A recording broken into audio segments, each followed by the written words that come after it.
जय हिंद प्यारे बच्चों। कैसे हैं भाई आप सभी लोग? होपफुली बहुत बढ़िया होंगे।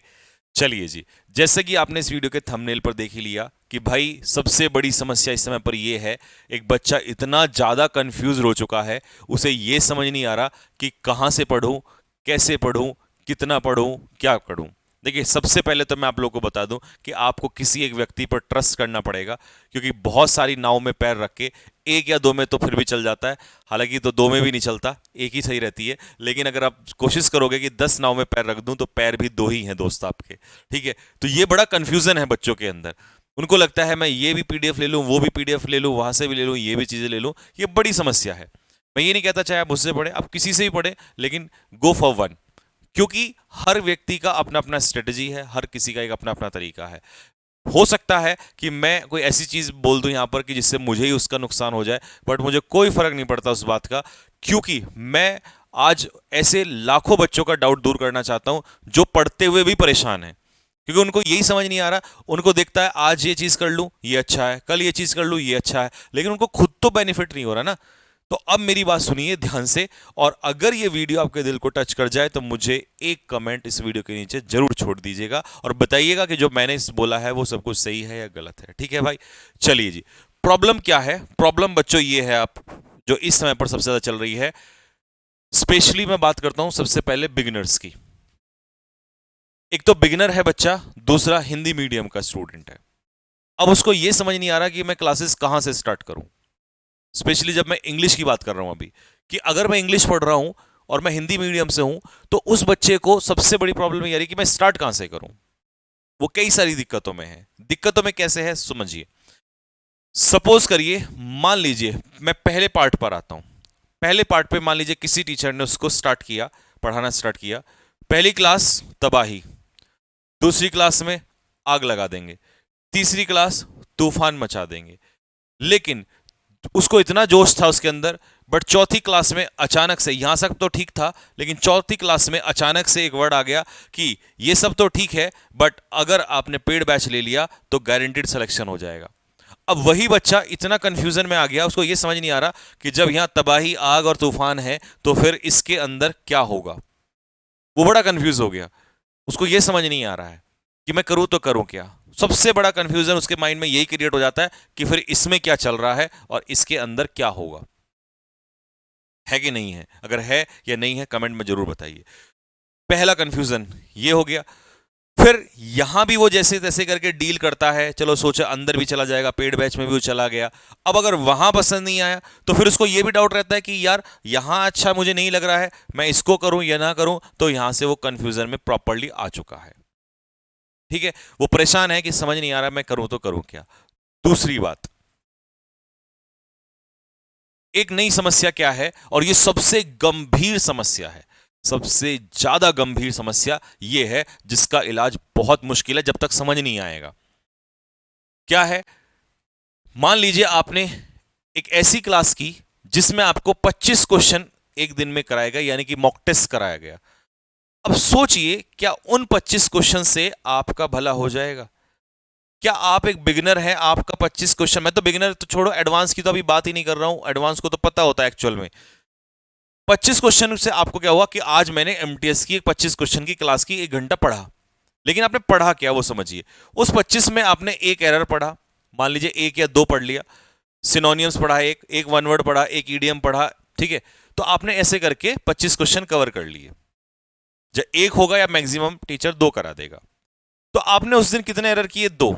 आपने उस दिन कितने वो कैब किए? दो सिनोनियम। आपने कितने एंटोनियम किए? दो। दो वन वर्ड किए।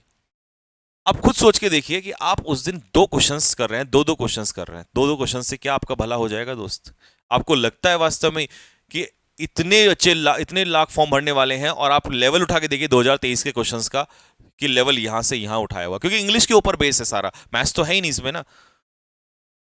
तो हमें ऐसा लगता है कि हमने पूरा 1 घंटा क्लास कर ली, हमने 25 क्वेश्चन कर लिए, हमने मॉक लगा लिया, ये वर्ड आता है।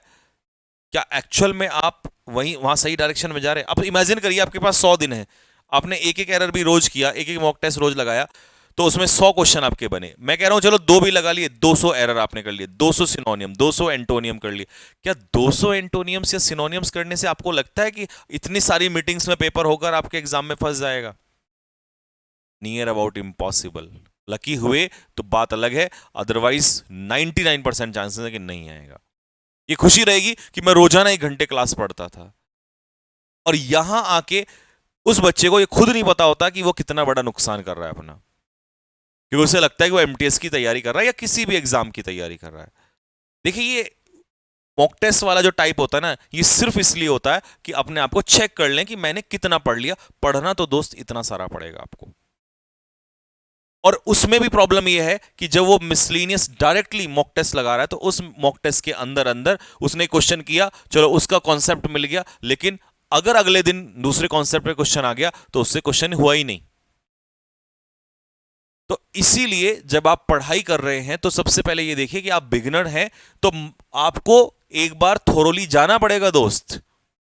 आपको डायरेक्ट सीधा सीधा क्वेश्चन से काम नहीं चलेगा, आपको थोरोली जाना पड़ेगा। आपको वो चैप्टर जो है वो पढ़ना पड़ेगा, क्योंकि मैं देखता हूं बच्चे थ्योरी से बचते हैं। भाई, थ्योरी से अगर बचोगे तो आप ये मत एक्सपेक्ट करना कि आपने जो क्वेश्चन का पढ़ा है, जो क्वेश्चन का रूल रटा है, वही आपके में पेपर में आ जाएगा। वो तो मॉक टेस्ट में ही नहीं आएगा, जब मॉक टेस्ट स्टार्ट होंगे उसी में ही नहीं आएगा। तो इसीलिए आपको उस चैप्टर की पूरी थ्योरी और उसके साथ साथ उसके क्वेश्चंस, 2 4 5 नहीं, कम से कम 50 100 क्वेश्चंस मिनिमम आपके होने चाहिए, मैक्सिमम तो चाहे आप कितने भी कर लीजिए। दूसरी चीज, जिस दिन मान लो आप वोकैबुलरी पढ़ रहे हैं, तो सपोज करिए आपने वोकैबुलरी पढ़ा, तो भाई 20 या 25 क्वेश्चन अगर आप उस दिन कर रहे हैं, तो मैं कह रहा हूं उससे भी भला नहीं होने वाला। एक दो तो छोड़ दो, इनकी तो मैं बात ही नहीं कर रहा हूं, ठीक है, इसकी तो मैं बात ही नहीं कर रहा हूं। मैं कह रहा हूं 25 क्वेश्चन भी आप करें, कम से कम उस दिन आपका टारगेट होना चाहिए 100 क्वेश्चन का, कि भाई आज मैं वोकैब के 100 क्वेश्चन करूंगा। अगर मैं सिनोनियम्स करूंगा तो मेरे 100 सिनोनियम उस दिन होने चाहिए। हो सकता है आपको लगे तो बहुत ज्यादा है, लेकिन दोस्त मैं फिर हमेशा एक ही बात कहता हूं कि तुम नहीं कर रहे हो तो इसका यह बिल्कुल मतलब नहीं है कि दुनिया नहीं कर रही है, करने वाला कर रहा है, ठीक है। अगर आप वन वर्ड कर रहे हो तो आपको 100 वन वर्ड उस दिन होने चाहिए, उसमें से चाहे 100 के 100 लर्न ना हो, आपको 50 ही रह जाए लर्न। जब आप अगली बार रिवाइज करोगे तो दोस्त मैं लिख के देता हूं, आपको 50 से ज्यादा लर्न होंगे उस दिन। तो इसीलिए आप कंटेंट को अच्छे से देखिए कि आपको करना क्या है, ये नहीं कि मैंने इतने क्वेश्चंस कर लिए। और ये वाली जो चीज है ना, ये वाली जो चीज के पीछे तुम भागते हो, ये देखते हो कि मोस्ट इंपॉर्टेंट 25 सवाल या most important 25 question, some people से 8 सवाल एंड सम पीपल से 8 क्वेश्चंस। तो ये जो मोस्ट इंपॉर्टेंट है ना, इसने बड़ा सर में दर्द कर रखा है। तुम्हें लगता है मोस्ट इंपॉर्टेंट है तो यही छप जाएगा। अगर ऐसे ही छप जाता भाई, तो हर बच्चा बस वही कर लेता और सिलेक्शन हो जाता। इस भ्रम से दूर हो जाओ, डीपली बैठ के आराम से चैप्टर वाइज चीजों को पढ़ो, ग्रामर में सारी चीजें एक एक चैप्टर वाइज कॉन्सेप्ट्स को क्लियर करो। और मैं ये बिल्कुल नहीं कह रहा हूं कि आप मेरे से ही पढ़ो, आप किसी से भी पढ़ो, बट इस चीज को अपने, जो ये डाउट आपके मन में है, इसको दूर कर लो। नहीं तो होगा कि आपसे 1 महीने के बाद तुम खुद को पता है कहां पाओगे, तुम देखोगे यार मेहनत बहुत की थी लेकिन मुझे तो कुछ आ ही नहीं रहा। क्योंकि किस दिन दर्द होगा, जिस दिन मॉक टेस्ट में कोई 25 में से 24 23 22 कर जाएगा ना, और तुम उस दिन 14 15 पे लटक जाओगे। और वो 10 नंबर का गैप भरना बहुत मुश्किल होता है। 1 से 10 12 नंबर जाना बहुत आसान होता है, बट 12 13 से ऊपर एक एक नंबर बढ़ना, आपको सब कुछ पढ़ना पड़ जाएगा दोस्त। तो इसीलिए ये जो चीज है, जो ये डाउट है आपके मन में, इसी वजह से आपके जो मार्क्स हैं वो नहीं बढ़ रहे हैं, या आपको ऐसा लग रहा है हमें कुछ नहीं आ रहा है, क्योंकि आपने एक एक दो दो क्वेश्चन किया। उससे क्या होने वाला है? कुछ नहीं होने वाला है। तो जिस दिन आप टॉपिक कर रहे हैं, अगर आप ग्रामर का टॉपिक कर रहे हैं तो उस टॉपिक को खत्म करो पूरा, ताकि सेटिस्फेक्शन रहे ये मेरा टॉपिक हो चुका है। आपने वन वर्ड किए हैं तो उस दिन आप जाइए, उस दिन सारे निकालिए कि भाई ये इंपॉर्टेंट क्वेश्चंस हैं, कि भैया इंपॉर्टेंट का मतलब हो गया। इंपॉर्टेंट में भी ये नहीं कि 5 6 आपने 10 15 कर लिए, इंपॉर्टेंट का मतलब ये होता है कि आप कम से कम 100 सवा 100 क्वेश्चन कर रहे हैं, और वो आपको आपका टीचर जो है वो आपकी हेल्प करेगा। और उसको पूरा फिर रिवाइज करिए। और एक मिस्टेक जो करते हैं आप कि भैया पीडीएफ ले ली और बस पीडीएफ से देखते जा रहे हैं, बाद में काम नहीं आएगा दोस्त। वोकैबुलरी में स्पेशल खास करके बोल रहा हूं मैं आप लोगों को, वोकैबुलरी में लिखा करो, नोट्स बनाया करो। तो ये वो समस्या है जिसकी वजह से आप लोग बहुत ज्यादा परेशान हैं और आपको समझ नहीं आ रहा है। आप साथ के देखिए, एक चीज बिल्कुल कहूंगा, प्रॉपर बेसिक्स से पढ़ने का भी समय नहीं है।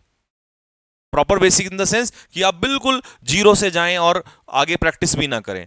ये समय तो एक्चुअल में क्वेश्चंस का ही है, बट क्वेश्चंस के साथ बेसिक आना बहुत जरूरी है, कि बिना बेसिक के क्वेश्चन नहीं हिल सकता। तो मेरे भाई, बेसिक्स के साथ साथ क्वेश्चंस लेके चलो, क्योंकि बेसिक के बिना क्वेश्चन नहीं होंगे, और क्वेश्चन नहीं होंगे तो सिलेक्शन नहीं होगा, और क्वेश्चन तब तक नहीं होंगे कि जब तक बेसिक क्लियर नहीं होगा। तो इसी तरीके से चाहे एक दिन ले लो या मैक्सिमम 2 दिन ले लो, उसको क्वेश्चन सारे लगा डालो, बट पहले थ्योरी के साथ, और फिर देखिए क्यों नहीं आता उसमें। और दूसरा, एक और बहुत बड़ी गलती हो रही है, ग्रामर वोकैबुलरी रीडिंग कॉम्प्रिहेंशन को अभी हम छोड़ते जा रहे हैं। और ये चीज मैं खुद के लिए भी बोलूंगा, क्योंकि मैंने अभी तक जितनी भी क्लास कराई है उसमें एक ही बार क्लोज टेस्ट कराए हैं। अगर मैं कोई चीज गलती करता हूं या कोई चीज मुझसे छूट रही है, मैं उसका भी ध्यान रखता हूं, बट वो मैं इसलिए किया है क्योंकि आपका एक बार थोड़ा बेस बन जाए, आप थोड़ा सा स्ट्रांग हो जाए। अभी तक जितनी भी क्लासेस कराई हैं उनमें बहुत अच्छा कंटेंट हुआ है, बट अगर मैं ये कहूं कि सिलेक्शन के लिए सफिशिएंट है तो नहीं है भाई। इतना करने के बावजूद आप देखते हो हर क्लास में 100 क्वेश्चंस करते हैं हम। अगर वन वर्ड 25 कर रहे हैं तो 25 इंटू 4 रेडी रखते हैं हम, लगभग 100 वन वर्ड तैयार करते हैं। अगर स्पेलिंग करते हैं तो उस दिन 100 स्पेलिंग कम से कम करते हैं। बात समझ में आया? तो भाई कंटेंट ज्यादा से ज्यादा करने की कोशिश करो। ये मोस्ट इंपॉर्टेंट, ये फलाने सवाल इतने सवाल, ये कुछ नहीं होने वाला इससे, वहीं रह जाओगे कुएं के मेंढक बन के।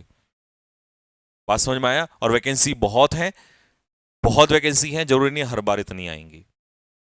तो इसीलिए मेहनत करो, तरीके से करो। होपफुली आपको समझ में आएगा कि मैंने क्या समझाने की कोशिश की है आपको। ठीक है, सोचो समझो कि सर ने क्या बताया है, और फिर डिसीजन करो और उसी तरीके से चलो। ठीक है, और मैं लास्ट फिर से कह रहा हूं, तुम मेहनत नहीं कर रहे हो इसका मतलब कोई नहीं कर रहा है, ये तुम्हारा भ्रम है दोस्त। और ये उस दिन टूट जाएगा जिस दिन कोई नौकरी लेके चला जाएगा। रात के 3 बजे भी मेहनत की जाती है। मेहनत करने वाले को सिर्फ एक एक रास्ता चाहिए, एक होप चाहिए। लोग रातों रात मेहनत कर जाते हैं। और जाने से पहले इसी में एक स्टोरी ऐड कर जाता हूं। हो सकता है ये वीडियो लंबी हो जाए, आपको लगे थोड़ा सा, लेकिन शायद इससे आपकी आंखें खुल जाएं। एक बार क्या होता है कि एक जो कौवा होता है वो भगवान शिव से जाके क्या कहते हैं, शिकायत करता है और कहता है कि मुझे खाने के लिए तुमने कुछ दाना नहीं दिया और मैं भूखा हूं। तो शिकायत करता है कि मुझे खाने के लिए दाना चाहिए। तो भगवान भोलेनाथ कहते हैं कि कोई बात नहीं, कल तुम सुबह उठ के 5 बजे वहां पर जाना, एक जगह है और वहां पर तुम्हें दाना मिल जाएगा। अब समस्या यह है कि कौवा बड़ा आलसी आदमी होता है। वो जैसे तैसे करके उठता है और 6 बजे के आसपास उठता है, और जब तक वहां पहुंचता है तो देखता है कि वहां कुछ है ही नहीं। वो फिर से भगवान के पास जाता है और कहता है कि तुमने वहां कुछ डाला ही नहीं है, वहां तो दाने ही नहीं है। तो उल्टा सीधा बोलने लगता है। तो भगवान तो भोलेनाथ है, सब लीला है, देख रहे हैं। वो कहते हैं कोई बात नहीं, तुम किस टाइम उठे? बोला मैं 6 बजे उठा। बोला कल 5 बजे उठ के चले जाना। वो 5 बजे अगले दिन फिर जाता है, वहां कुछ नहीं मिलता। वो जाके फिर शिकायत करता है। वो कहते हैं किस टाइम उठे? 5 बजे। बोला एक काम करो, बस तुम कल 4 बजे चले जाओ, पक्का मिलेगा। वो 4 बजे फिर जाता है, 4 बजे वहां से फिर कुछ नहीं मिलता है, 2-4 दाने मिलते हैं। वो भगवान से जाकर कहता है कि 2-4 दानों में मेरा क्या होगा, इसमें तो मेरा कुछ नहीं होगा, अब तो मेरा बेवकूफ बना रहे हो। भगवान भोलेनाथ कहते हैं कि कोई बात नहीं, तुम एक काम करो, कल 3 बजे चले जाओ या 2 बजे चले जाओ। वो कहता है ठीक है, बस अब ये आखिरी बार होगा। तो वो वहां जाता है, 2 बजे वहां पहुंच जाता है। और 2 बजे पहुंच जाता है तो वो क्या देखता है वहां पे दोस्त, कि कुछ चिड़ियाएं वहां ऑलरेडी बैठी हुई होती हैं। और उसकी आंखें खुल जाती हैं उस दिन। वो देखता है कि मुझे तो 4-5 बजे भी ऐसा लग रहा था कि ये बहुत बड़ी बात है, कुछ तो ऐसे हैं जो सो ही नहीं रहे हैं। और कंपटीशन इससे भी ज्यादा खतरनाक है। कुछ ऐसे हैं जो रातों को सो ही नहीं रहे हैं दोस्त। और उस दिन उसके बाद उस कौवे की शिकायतें खत्म हो जाती हैं। जिस दिन आपको समझ में आ जाएगा, आपकी शिकायतें दुनिया से खत्म हो जाएंगी और आप खुद पे मेहनत करना चाहेंगे। मेरी बात गलत लगी हो तो उसके लिए क्षमा चाहूंगा। जय हिंद।